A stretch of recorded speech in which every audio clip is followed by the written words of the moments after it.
Let's examine the history of the werewolf film as we know it. It is a history that goes back to the silent era to 1925 and a picture called Wolf Blood, a title I'm not overly familiar with, but would like to more thoroughly assess at some stage in the future. Next up, and one I am familiar with, is 1935's Werewolf of London, one of those classic horror films of the 1930s, and a stellar little genre item, gracefully modest and luminously visceral, a worthy little picture. We all know 1941's The Wolfman, one of the most famous of this genre.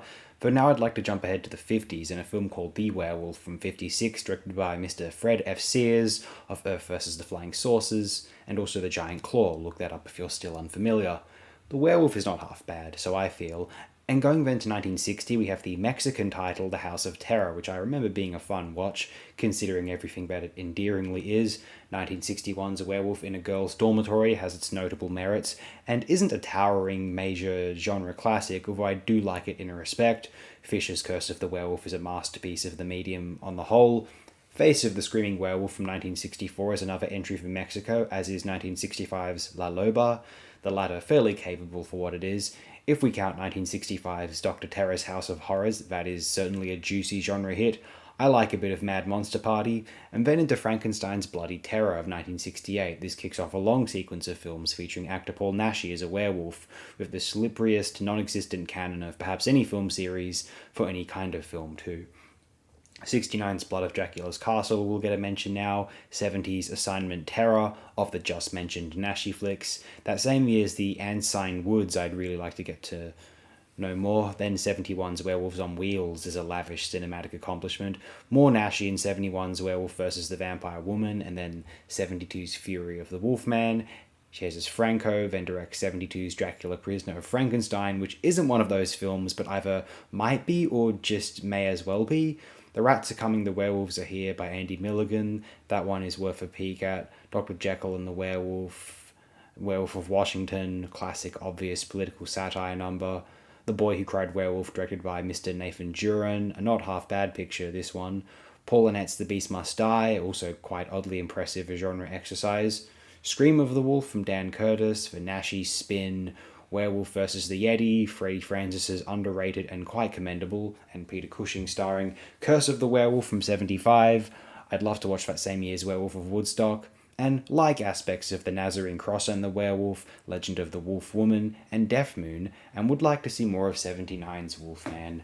Another cool horror anthology venture going into the 80s is The Monster Club from 81, directed by the very experienced Roy Ward Baker. Another Naschy is 81's Night of the Werewolf. 81 also gifted us with Wolfen, Howling, and of course the most famous and plausibly beloved of them all, Landis as an American Werewolf in London. 82's The Beast Within is underrated and quite accomplished a genre romp. Fulci's Conquest may count and is a cinematic masterpiece by anyone's serious metric, and then another Naschy in the magical film The Beast and the Magic Sword from 83. Claudio Fragasso, of later Troll 2 fame, directs Alice Cooper in Monster Dog of 84. Tales of the Third Dimension came out that same year, as did the mighty masterpiece The Company of Wolves from very capable director Mr. Neil Jordan.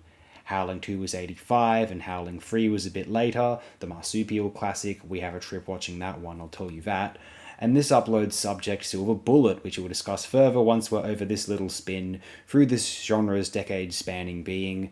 Another Paul Naschy arrives in Howl of the Devil of 87. Howling 4 and 5 exist for our gracious pleasure in this life, and Howling 6 if you needed that extra exposure to the thesis. The next major really noteworthy picture might be the monumental Enchanting Dog Soldiers of '02. Few films are more sheerly likeable than that one, I'm willing to say on the record. And in the 2010s, shout out now to Wolf Cop, Blood Moon, Late Phases, What We Do in the Shadows, why not? Maybe Silverhide, another Wolf Cop, maybe Like Hannah, maybe The Snarling, maybe The Wolf of Snow Hollow, maybe 8 for Silver, and I haven't seen 2025 Wolfman yet, but I would like to do so soonish. I said something like Lycanna before, the film's just called Lycan, there's a bit of a typo there on my end, putting this together.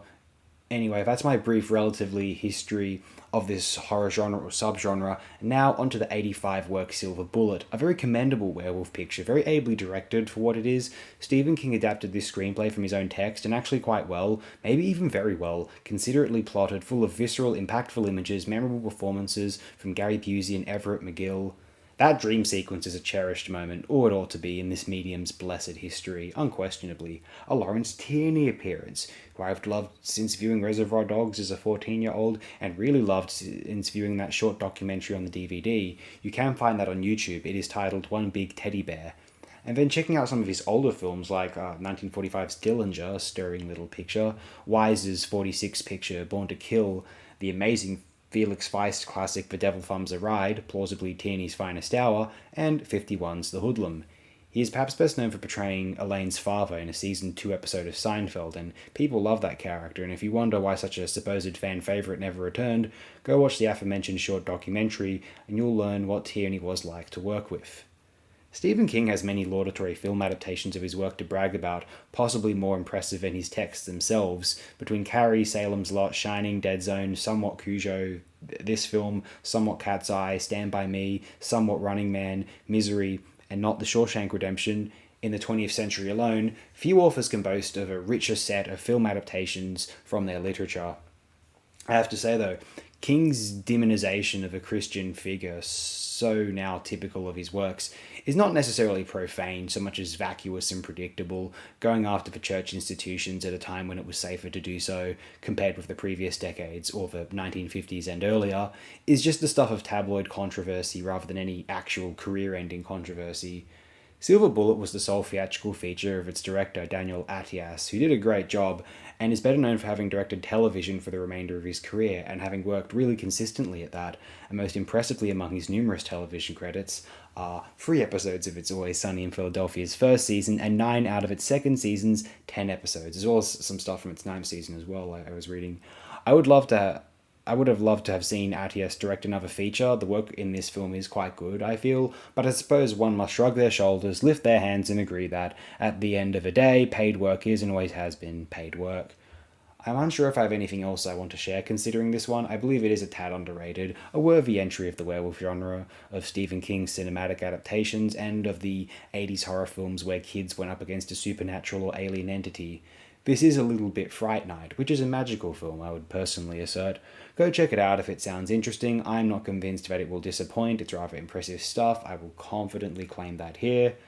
Sometimes the old legends may have been true of creepy sets of monsters, and they lay low so as to guarantee their subdued survival, and in the modern age, cameras, DNA tests, mobilized scientists, they lay even lower, but in the more rural areas they will emerge, and when they do, no one will believe that the surviving witnesses are anything except hysterical, hallucinating legends of mythical beings which are now staples of Hollywood-implanted pop culture. But what if it actually is real, and using the omnipresent doubt to its existence for its sinister advantage? I do like this one. If you're inclined, do go give it a whirl.